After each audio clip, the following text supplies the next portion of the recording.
नमस्कार, मैं हूं श्वेता झा और आप देख रहे हैं आज तक। त्योहार का सीजन सामने है। पहले दशहरा, फिर दिवाली की धूम आने वाली है, लेकिन रंग में भंग डालने बिजली का संकट सामने खड़ा हो गया है। जी हां, देश के कई राज्यों में बिजली संकट की स्थिति है। कई राज्यों में कोयले का संकट बताया जा रहा है और यहां कुछ पावर प्लांट में उत्पादन ठप भी हो गया है। हालांकि केंद्र सरकार कह रही है कि कोयले का संकट नहीं होने दिया जाएगा।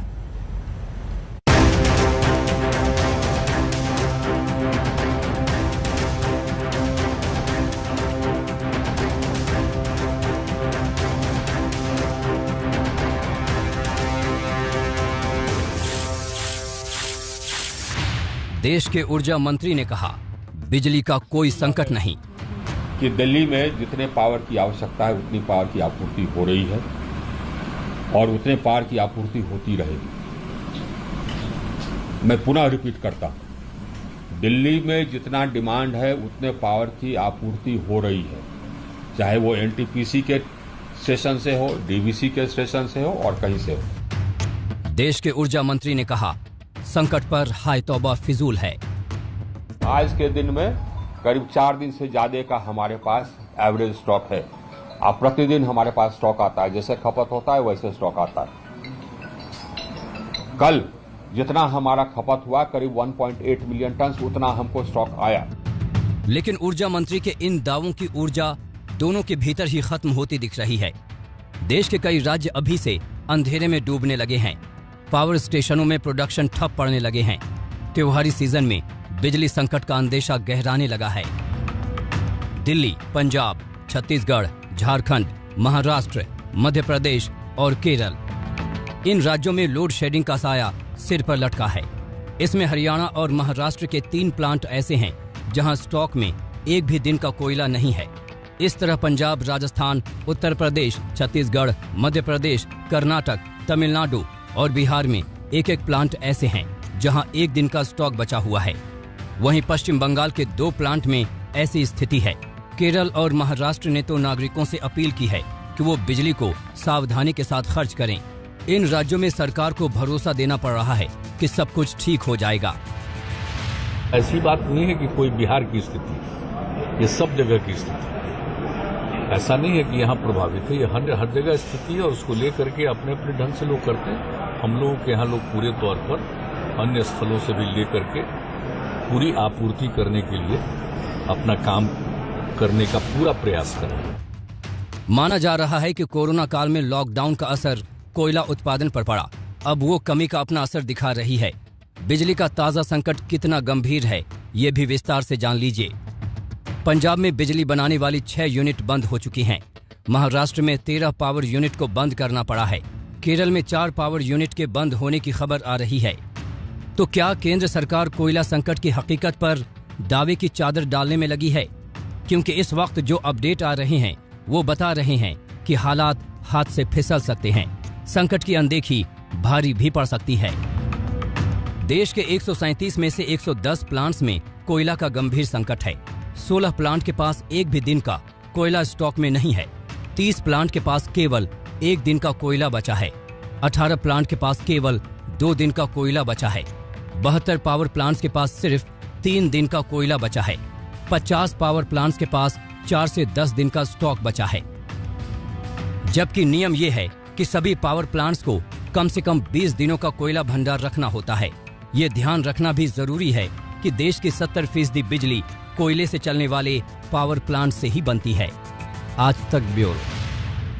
केंद्र सरकार के दावों और राज्य सरकारों की चिंता के बीच ग्राउंड जीरो से बिजली किल्लत की तस्वीरें आ रही है। बिहार, उत्तर प्रदेश, पंजाब में बिजली कटौती होती दिख रही है। हालांकि राज्य सरकारें अपने अपने तरीके से भी पावर सप्लाई दुरुस्त करने में लगी है, लेकिन दिवाली आते आते डिमांड बढ़ने वाली है।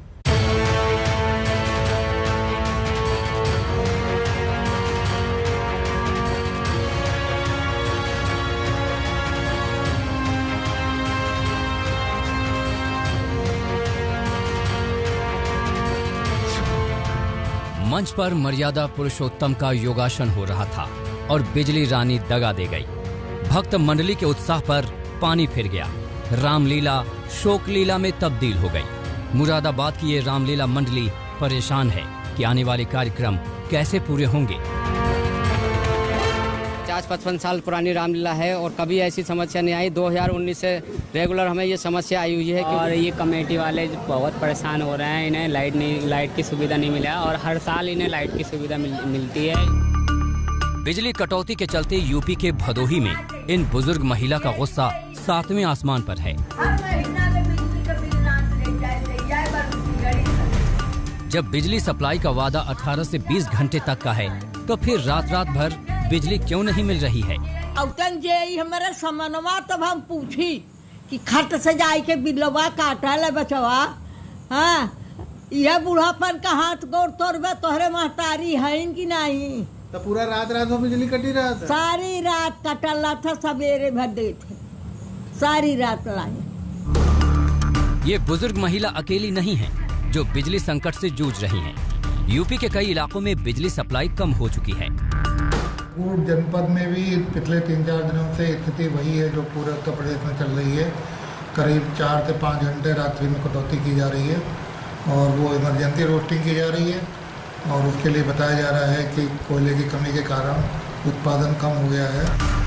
यूपी के मिर्जापुर में बिजली कटौती का आलम यह है कि ग्रामीण इलाकों में 8 से 10 घंटे। और दिल्ली पुलिस इस वक्त प्रेस कॉन्फ्रेंस कर रही है, हम सीधे चलते हैं।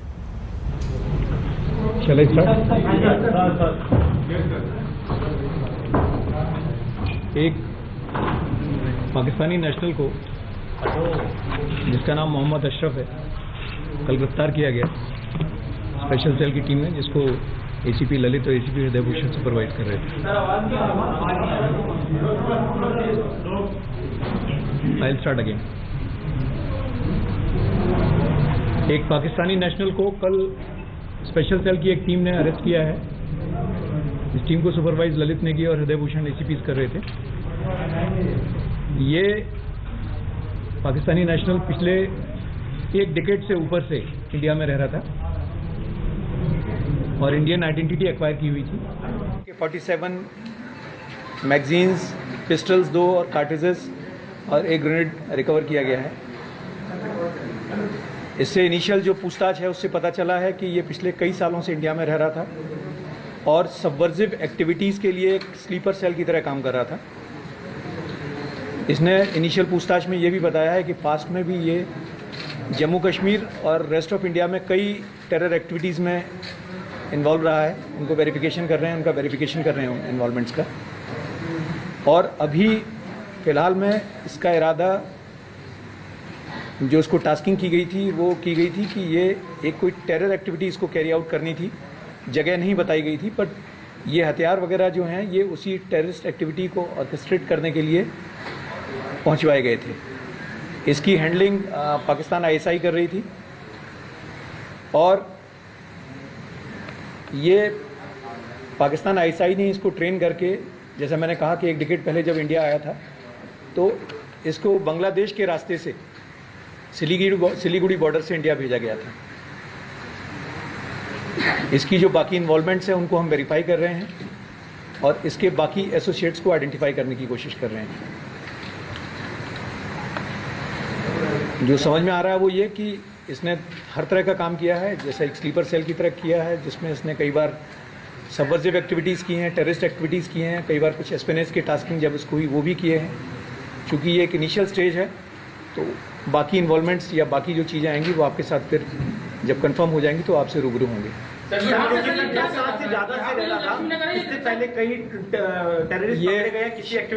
ये देखिए, मैंने आपसे फिर कहा कि कल ही इसको अरेस्ट किया गया है। इसने फेक आइडेंटिटीज़ बनाई थी, इसने कई सारी आईडीज़ बनवा ली हैं।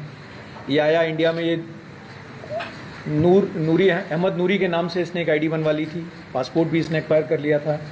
फॉरेन भी गया है ये 2 बार उस पासपोर्ट पे। कहाँ का गया था? 2 कंट्रीज में गया है, सऊदी और थाईलैंड गया है जैसा पता चला है। बाकी डेट्स वगैरह हम वेरीफाई करा रहे हैं। Using the Indian passport which he had acquired. और यहाँ पर इसने एक पास में शादी भी की थी कुछ महीने के लिए for the sake of acquiring documents. और एक पर्टिकुलर जगह जाके बिहार में इसने फेक आईडी भी एक्वायर कर ली थी अपनी इंडियन होने की। तो आईडी, एक आइडेंटिफिकेशन सर्टिफिकेट, इसका जो आईडी कार्ड है वो इसने बिहार में जाके एक्वायर कर लिया था वहाँ पर भी जी, वहाँ से एक्वायर करने के बाद में उसी बेसिस पे फिर इसके बाकी डॉक्यूमेंट्स बने हैं। He got married to an Indian women और उससे शादी करके, शादी भी स्पेसिफिकली इसी पर्पज से की गई थी, जहाँ कुछ महीने शादी करके इसने उसे छोड़ दिया।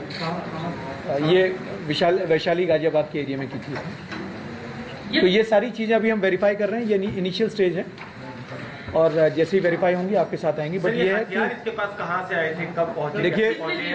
देखिए दो चीज़ें हैं। ये जैसा आपने पिछले भी हमने जो मॉड्यूल पकड़ा था उसमें बताया था कि जब इस तरह की टेरर एक्टिविटीज़ इनके हैंडलर ऑर्गेनाइज करते हैं तो नीड टू नो बेसिस पे चलाते हैं, सो दैट ये पकड़े ना जाए। तो इसको एक पर्टिकुलर आदमी ने पाकिस्तान से टास्किंग की थी जिसका कोड नेम नासिर था और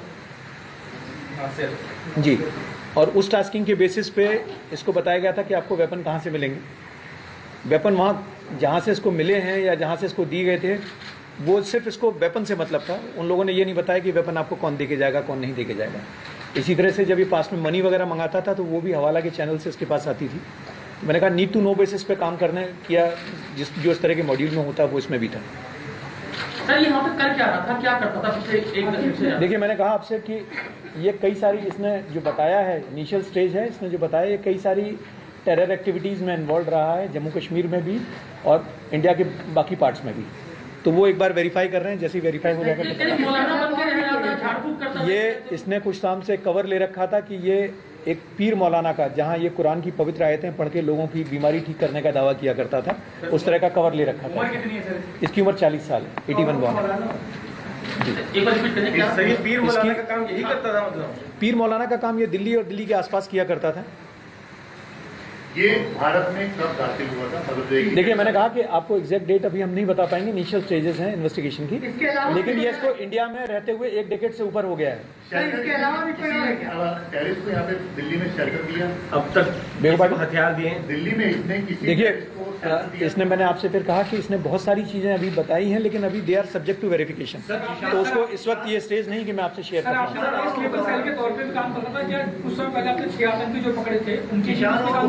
नहीं, इनका उनसे कोई लिंक नहीं है। देखिए मैंने कहा कि ये अलग अलग मॉड्यूल्स होते हैं, ये नीड टू नो बेसिस पे इसका एक अलग मॉड्यूल था जिसमें काम कर रहा है। हथियार कहाँ से मिले थे, कहाँ लेने गया था? आपने बताया मैंने कहा कि पूरी इन्फॉर्मेशन नहीं होती, इसके इन्फॉर्मेशन के बेसिस पे दिल्ली में एक पर्टिकुलर जगह से हथियार रिकवर किए गए हैं, पर वहाँ पर हथियार कैसे पहुंचे वो अभी एक इनिशियल स्टेज है। एक चीज बता दीजिए, ये जो हथियार जहाँ से मिले हैं वहाँ पर बताया जा रहा है 4 लोगों को भी आपने पकड़ा है जो जहाँ हथियार छुपाए गए, क्या उनका ही? नहीं ऐसे नहीं, ऐसा कुछ नहीं कि हमने किसी 4 आदमी को नहीं पकड़ा है। बहुत सारे लोगों से पूछताछ हो रही है, पर ऐसा नहीं कि कोई 4 आदमी इन्वॉल्व है, इस तरह की कोई बात। ये सर क्या बता करके इसने हथियार छुपाए थे? देखिए हथियार जहाँ से रिकवर किए गए हैं वो अभी इन्वेस्टिगेशन की इनिशियल स्टेज है, वो अभी मैं आपसे शेयर नहीं कर पाऊंगा। वेपन जो थे इसके पास पहुंचाए गए थे या इसको बताया गया था कि वहाँ पे छुपाए हुए हैं? इसको बताया गया था कि वेपन एक पर्टिकुलर जगह पर है, इसके पास उस जगह के कोऑर्डिनेट्स थे और उस जगह की वो। क्या इससे पहले जो आपने वेपन रिकवर किए, क्या इसने उस जगह को जाके वेरीफाई किया था कि वेपन वहाँ पे रखे हैं कि नहीं? देखिए इन्वेस्टिगेशन की ये इनिशियल स्टेज है, ये सारी चीजें अभी मैं आपसे नहीं शेयर कर पाऊंगा बिकॉज जस्ट कल रात में अरेस्ट किया गया। अच्छा, जिस जगह ये रह रहा था वहाँ पे कब से रह रहा था, क्या उसी जगह में रह रहा था या दिल्ली में भी? नहीं, इसने पिछले जैसे मैंने कहा 1 डिकेड से ऊपर रह रहा है। ये इंडिया में कई जगह पे रहा है, ये अजमेर भी रहा है, ये दिल्ली रहा है, ये वैशाली गाजियाबाद रहा है, ये जम्मू रहा है, ये कुछ पार्ट टाइम के लिए उधमनगर कश्मीर में वहाँ भी रहा है, तो ये जगह बदलता रहा है। इस समय जो पकड़ा है आपने तो अभी भी इसने दिल्ली में अभी हाल में भी इसके 2 ठिकाने मिले हैं हमें। एक ठिकाना इसका मिला है वॉल्ड सिटी में और एक ठिकाना हमें लक्ष्मी नगर के एरिया में मिला। ये पाकिस्तान में नरोवाल एक डिस्ट्रिक्ट है पंजाब में, वहाँ का रहने वाला है। ये इसके पेरेंट्स की डेथ हो चुकी है, इसका 2 भाई हैं इसके और इसकी 3 सिस्टर्स हैं। तो ये 2000 के बाद में 2004-05 के आसपास के करीब ये पाकिस्तान से निकला है। दिल्ली में भी रह रहा था सर, ये इस पर्टिकुलर एड्रेस पे कितने समय से लगातार है? देखिए बहुत सारी चीज़ें अभी इनिशियल स्टेजेस में हैं, ये हम वेरीफाई कर रहे हैं। सर हथियार बता दिए गए थे, बाद में टास्क का कुछ बताया? देखिए मैंने आपसे कहा कि इनिशियल स्टेज थी, इनिशियल स्टेज में हमारे पास जो इन्फॉर्मेशन आई थी वो ये थी कि ये एडवांस स्टेज पे आ चुका है जहाँ पर इसको वेपन्स मिल गए हैं, लेकिन कहाँ इस्तेमाल होने कहाँ नहीं होने उस तरह की इन्फॉर्मेशन अभी हमारे पास भी नहीं है। आपने रेड की है वो पर्टिकुलर किस बात को लेकर की? इसके हाइडआउट्स थे या इसका कोई? नहीं, हमने देखिए मैंने आपसे फिर कहा कि ये एक टेरर मॉड्यूल है, एक स्लीपर एजेंट की तरह काम कर रहा था और इसको टास्किंग की गई थी टेरर एक्टिविटी को ऑर्केस्ट्रेट करने की। इसको वेपन के बारे में इसको बता दिया गया था कि आपके लिए वेपन अरेंज हो गए हैं। इससे पहले ये आगे कुछ कर पाता, इसको बस्ट कर दिया। सर क्या ये दिल्ली में ही आतंकी घटना को अंजाम देना था? नहीं, अभी इसकी क्लैरिटी नहीं है। अभी इसकी क्लैरिटी नहीं है कि इसको अभी कहाँ की टास्किंग थी, कहाँ की नहीं, उसके बारे में भी जिस लड़की से इसने शादी की थी वो लड़की अब कहाँ है सर? वो अभी सब्जेक्ट टू वेरिफिकेशन है। मैंने आपसे जैसा कहा कि कल ही ये अरेस्ट हुआ है, तो मैंने आपसे कहा कि ये इनिशियल स्टेज है इन्वेस्टिगेशन की। Please bear with us. Bihar से भी इसका कांटेक्ट है, वहाँ का थोड़ा बताएं कहाँ कौन से कई चीजें हम वेरीफाई कर रहे हैं, तो अभी आपसे शेयर नहीं कर पाएंगे। तंजीम कोई है अभी तक नाम आई? नहीं, ये डायरेक्टली, मैंने आपसे कहा कि ये डायरेक्टली पाकिस्तान ISI हैंडलर ने इसको रिक्रूट किया था। स्कूल के बाद ही इसको पिक कर लिया गया था। जब इसने 10th पास किया था उसके बाद ही इसको पिक कर लिया गया था। इसको 6 महीने की ट्रेनिंग दी गई थी इन एक्टिविटीज़ की, और उसके बाद इसको हाँ, जो लग रहा है जिस तरह से अभी हाल फिलहाल में वेपन आए हैं, उससे लग रहा है कि यही इनका टारगेट था। देखिए, ये मैंने आपसे फिर कहा कि बहुत सारे लोग इसमें ऐसे हैं जिनको इसकी आइडेंटिटी पता नहीं थी।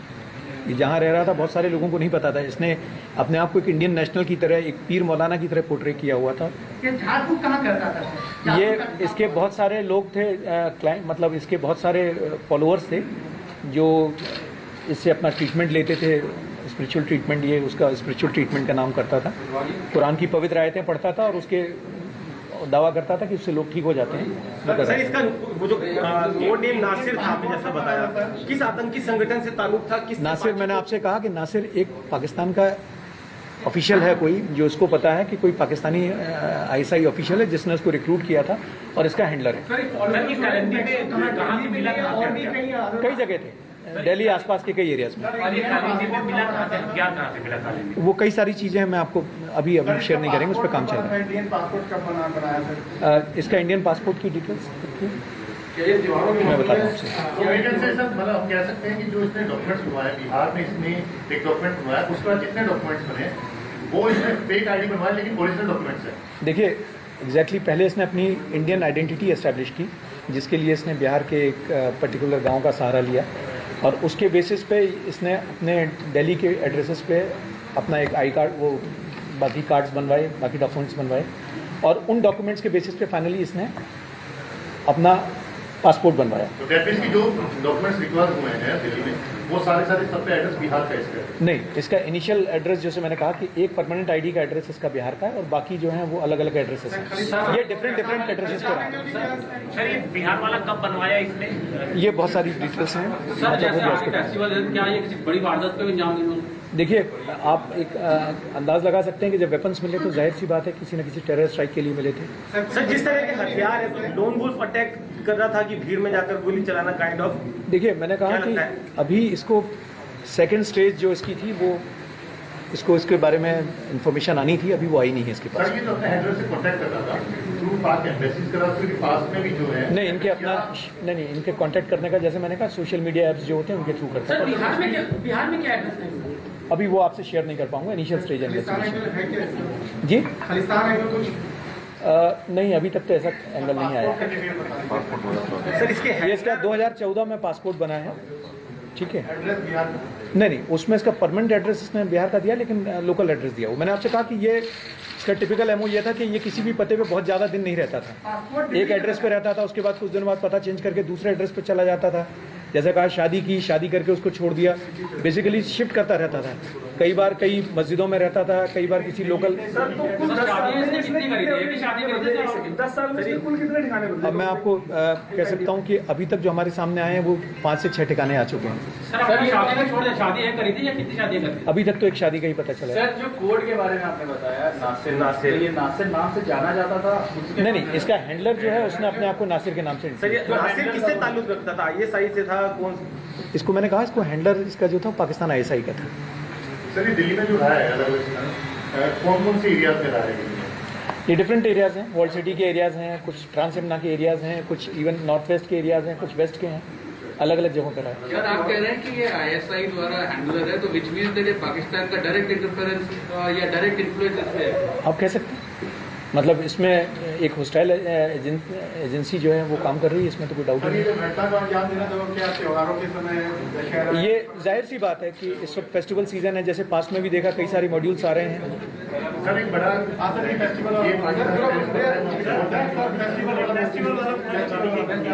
देखिए, ये एक अंदाज लगाया जा सकता है कि इस वक्त इसके पास वेपन आना है। अभी पीछे भी मॉड्यूल्स पकड़े गए थे जो आईडीज आ रही थी, तो वो भी एक फेस्टिवल्स के लिए आ रही थी। इस वक्त भी इसके पास में जिस तरह से वेपन मिले हैं, तो वन कैन सेफली इन्फर कि ये वेपन्स इसी के लिए थे। सर बड़े टाइम बाद एक पाकिस्तानी नेशनल जो है वो टेरर एक्टिविटीज के लिए पकड़ा गया, इस तरह स्पाइंग के लिए पकड़े गए।